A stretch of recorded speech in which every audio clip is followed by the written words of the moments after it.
ചെമ്പരത്തി കമ്മലിട്ട് കുപ്പിവള കൊഞ്ചലിട്ട് കാത്തു നിന്നതാര്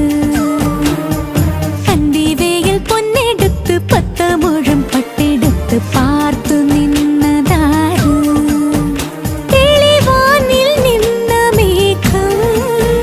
പനിനീരിൻ കൈ കുടഞ്ഞു